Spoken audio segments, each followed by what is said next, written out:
La historia de la investigación de operaciones. La investigación de operaciones nació durante la Segunda Guerra Mundial. Después de 1939 la Alemania nazi parecía imparable. Con una eficacia impecable los alemanes se hicieron a la mayor parte de la Europa continental. La Wehrmacht y la Luftwaffe dominaban tierra y aire e Inglaterra seguía en la lista. Las operaciones militares llevadas a cabo eran de incalculable dificultad logística. Si se agrupan muchos soldados en un área determinada, podrían ser cercados y dados de baja, o si su distribución era muy dispersa, tendrían flancos débiles que podrían ser utilizados por el enemigo. La cercanía a los centros de recursos, agua, alimento, refuerzos, vías de transporte, etc., constituían variables determinantes. Había que tomar decisiones muy importantes que no solo costaban dinero, sino vidas humanas. Y los aliados lo sabían. Así que llamaron a científicos de todas las áreas del conocimiento humano para que ayudaran en las tareas de planeación de las operaciones militares.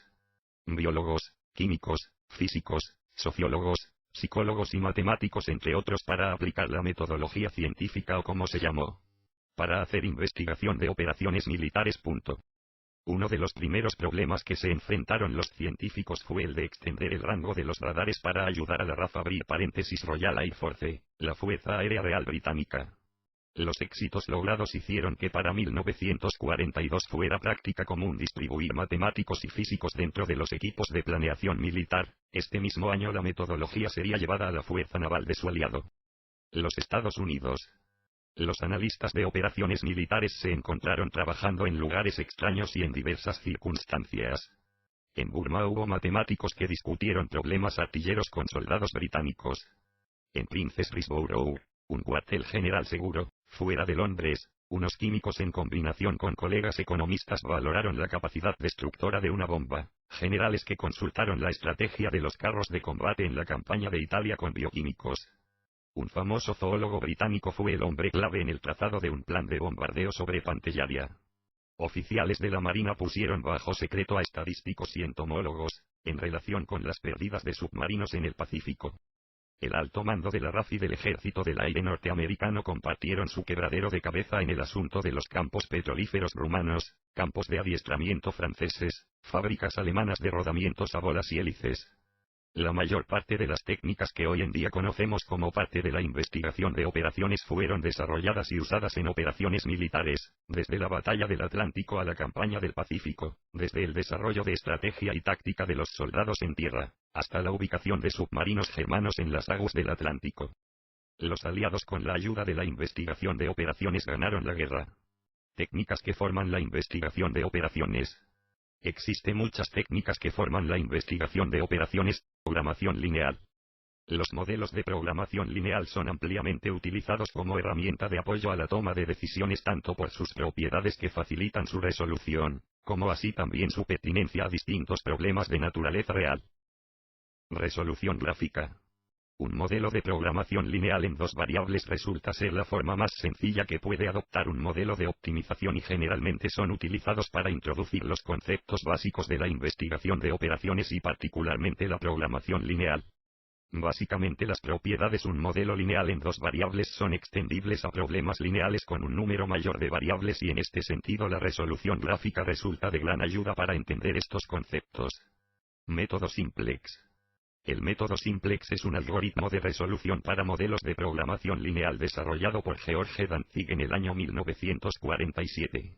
Como todo algoritmo cuenta con un proceso iterativo que secuencialmente a través de pasos o iteraciones va aproximando el valor óptimo del problema lineal en caso de existir este último. Para aplicar el método Simplex a un modelo de programación lineal se requiere que este último se encuentre en una forma estándar. Método Simplex Dual.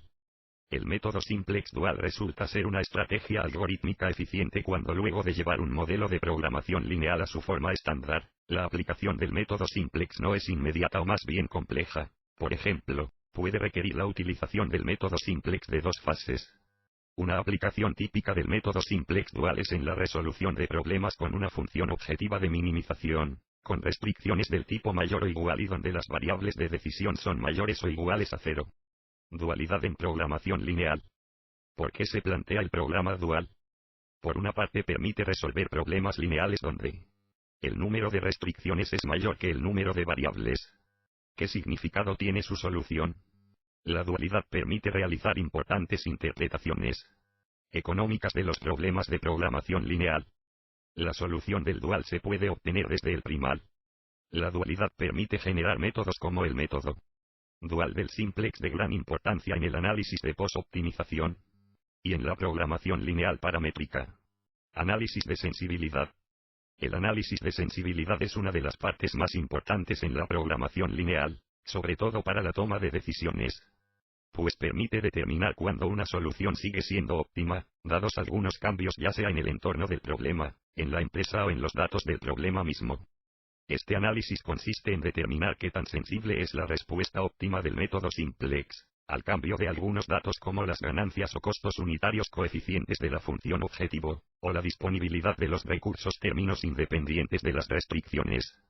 La variación en estos datos del problema se analizará individualmente, es decir, se analiza la sensibilidad de la solución debido a la modificación de un dato a la vez, asumiendo que todos los demás permanecen sin alteración alguna.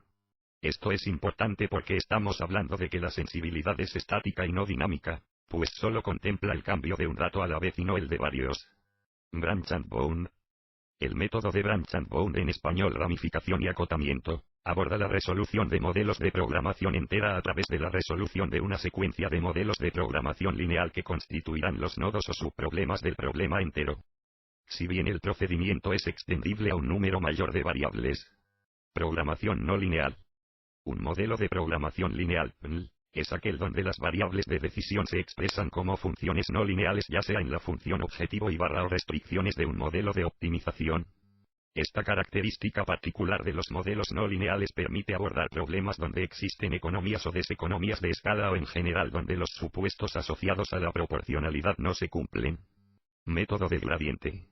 El método del gradiente, conocido también como método de Cauchy o del descenso más pronunciado, consiste en un algoritmo específico para la resolución de modelos de PNL sin restricciones, perteneciente a la categoría de algoritmos generales de descenso, donde la búsqueda de un mínimo está asociada a la resolución secuencial de una serie de problemas unidimensionales. Clasificación de los estados en una cadena de Markov. Las probabilidades de transición asociadas a los estados juegan un papel importante en el estudio de las cadenas de Markov. Para describir con más detalles las propiedades de una cadena de Markov es necesario presentar algunos conceptos y definiciones que se refieren a estos estados. U estado J es accesible desde el estado y si para algún n se tiene que fijar et n mayor que 0, una cadena de Markov se puede dividir en clases.